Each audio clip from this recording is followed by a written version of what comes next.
you take this group of people, and they graduate school, and they get a job, and they're thrust into the real world, and in an instant, they find out they're not special, their moms can't get them a promotion, that you get nothing for coming in last, and by the way, you can't just have it because you want it, right? And in an instant, their entire self-image is shattered. And so you have an entire generation that's growing up with lower self-esteem than previous generations. You may recognize him from a video that we did together that literally broke the internet, where he answers the now infamous millennials question. I have yet to give a speech or have a meeting where somebody doesn't ask me the millennial question. What's the millennial question? Apparently, millennials as a generation, which is a group of people who were born approximately 1984 and after, are tough to manage.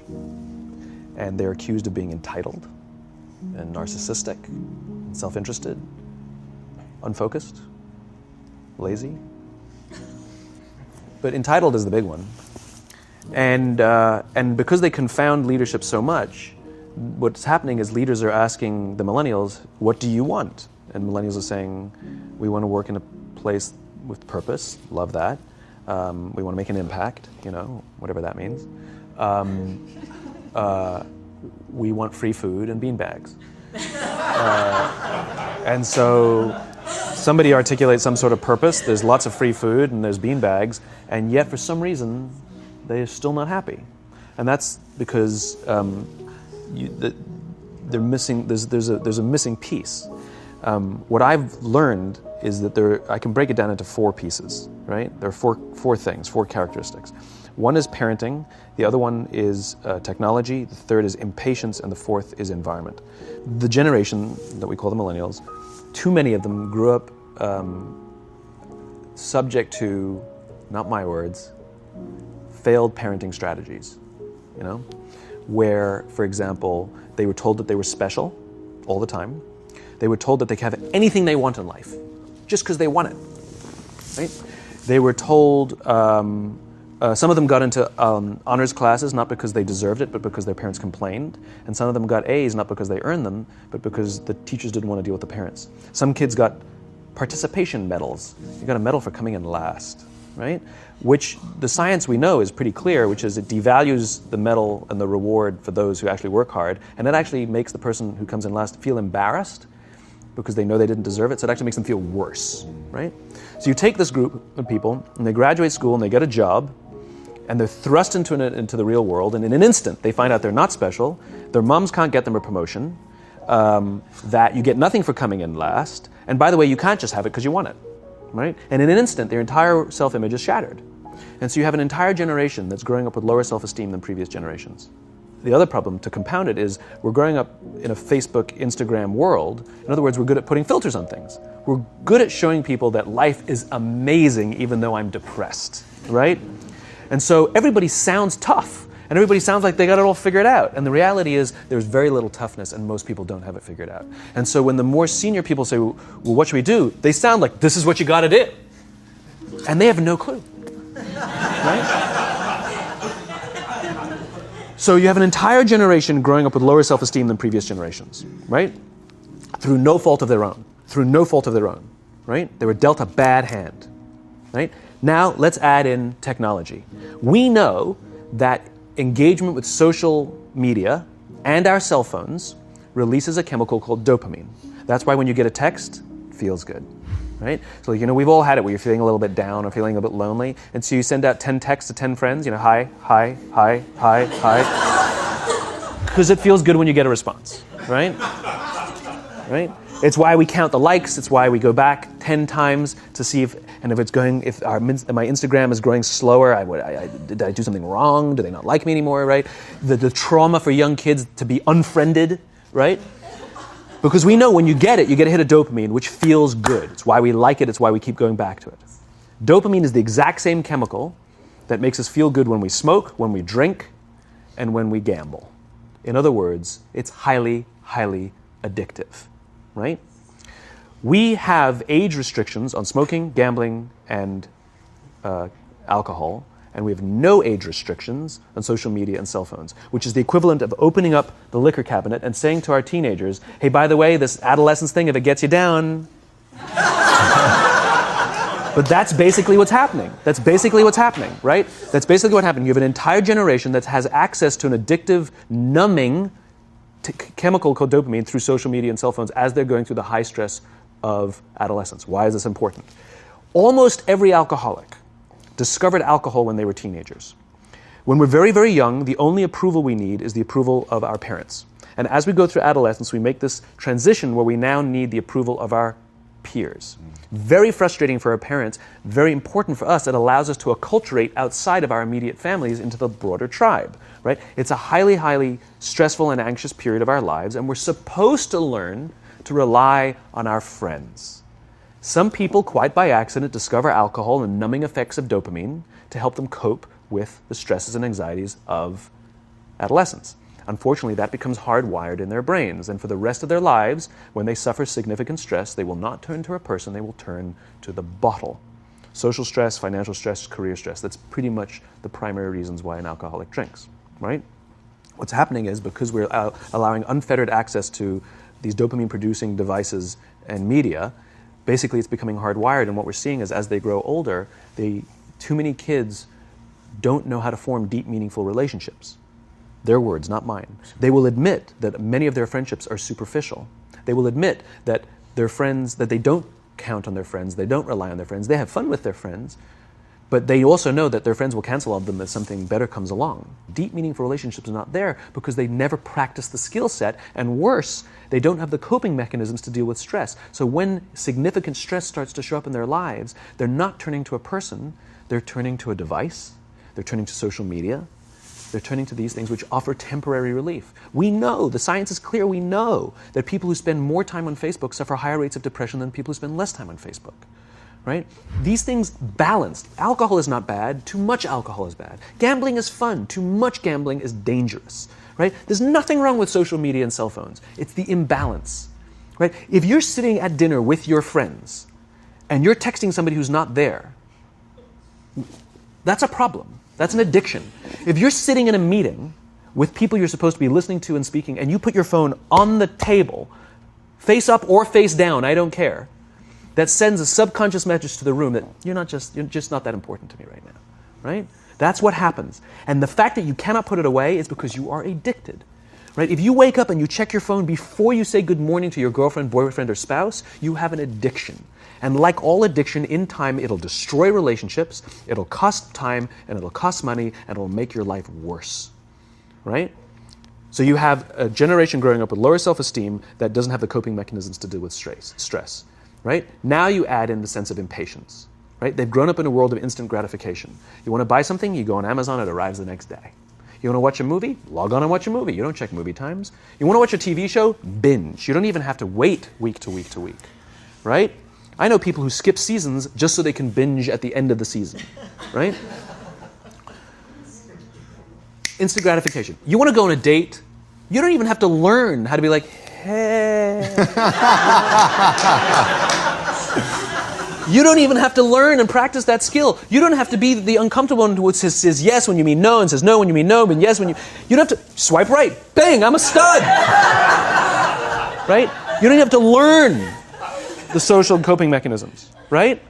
Everything you want, you can have instantaneously. Everything you want, instant gratification. Except job satisfaction and strength of relationships, there ain't no app for that. They are slow, meandering, uncomfortable, messy processes. And so I keep meeting these wonderful, fantastic, idealistic, hardworking, smart kids. They've just graduated school. They're in their entry-level job. I sit down with them and I go, how's it going? They go, I think I'm going to quit. I'm like, why? They're like, I'm not making an impact. I'm like, you've been here 8 months. You know?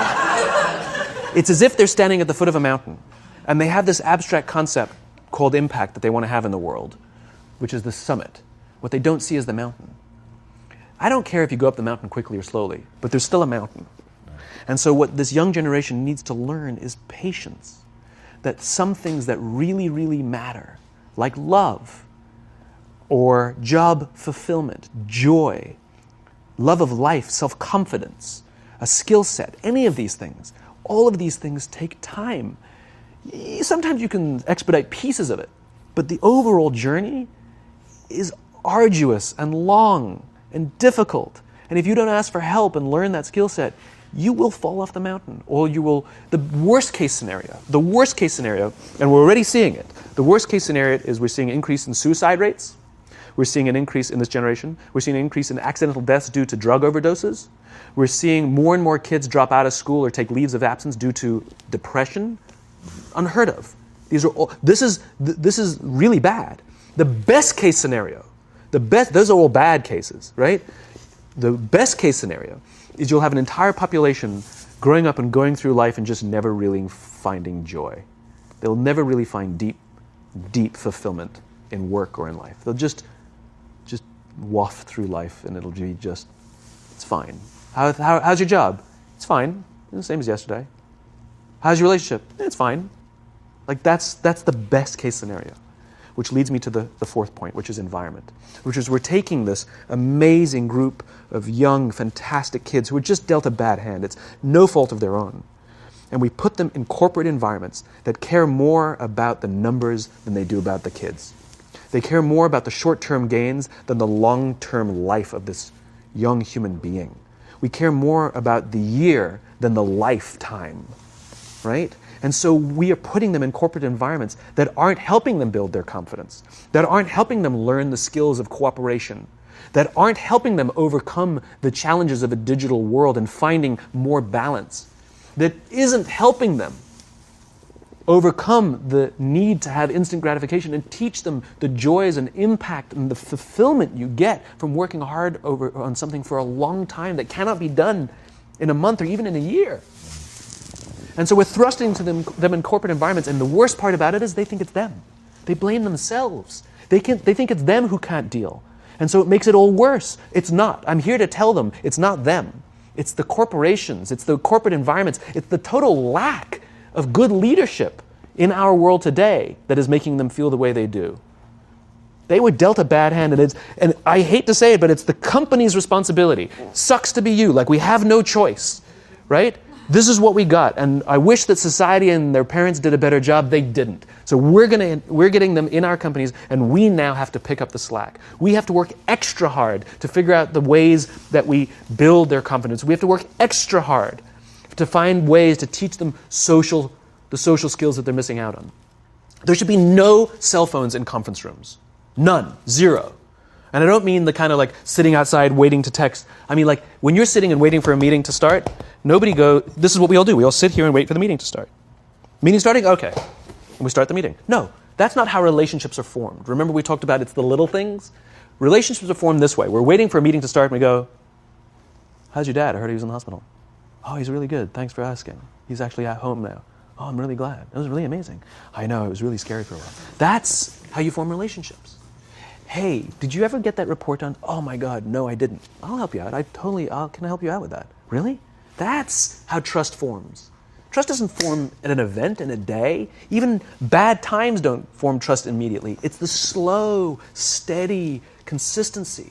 And we have to create mechanisms where we allow for those little innocuous interactions to happen. But when we allow cell phones in conference rooms, we just, okay, have the meeting. And then my favorite is like when there's a cell phone there and you go like this, you go. It rings and you go. I'm not going to answer that. Like, Mr. Magnanimous, you know? When you're out for dinner with your friends, like, I do this with my friends. When we're going out for dinner and we're leaving together, we'll leave our cell phones at home. Who are we calling? Maybe one of us will bring a phone in case we need to call an Uber or take a picture of our meal. Goes without saying, come on. I'm an idealist, but I'm not insane. You know? Not a heathen. I mean, it looked really good. We'll take one phone. And so it's like an alcoholic. The reason you take the alcohol out of the house is because we cannot trust our willpower. We're just not strong enough. But when you remove the temptation, it actually makes it a lot easier. And so when you just say, don't check your phone, people literally will go like this. And somebody will go to the bathroom, and what's the first thing we do? Grab the phone. Because I wouldn't want to look around the restaurant for a minute and a half, you know? But if you don't have the phone, you just kind of enjoy the world. And that's where ideas happen. The constant engagement is not where you have innovation and ideas. Ideas happen when our minds wander and we go, and you see something, I bet they could do that. That's called innovation, right? But we're taking away all those little moments, right? You should not, and none of us should charge our phones by our beds. We should be charging our phones in the living rooms, right? Remove the temptation. You wake up in the middle of the night because you can't sleep, you won't check your phone, which makes it worse. But if it's in the living room, it's relaxed, it's fine. But it's my alarm clock. Buy an alarm clock. They cost $8, right? I'll buy you an alarm, right? But the point is we now in industry, whether we like it or not, we don't get a choice. We now have a responsibility to make up the shortfall and to help this amazing, idealistic, fantastic generation build their confidence, learn patience, learn the social skills, find a better balance between life and technology. Because, quite frankly, it's the right thing to do. Simon, thank you so much pleasure. for coming on. My pleasure. Thanks for having me. Thank you for coming. That was incredible.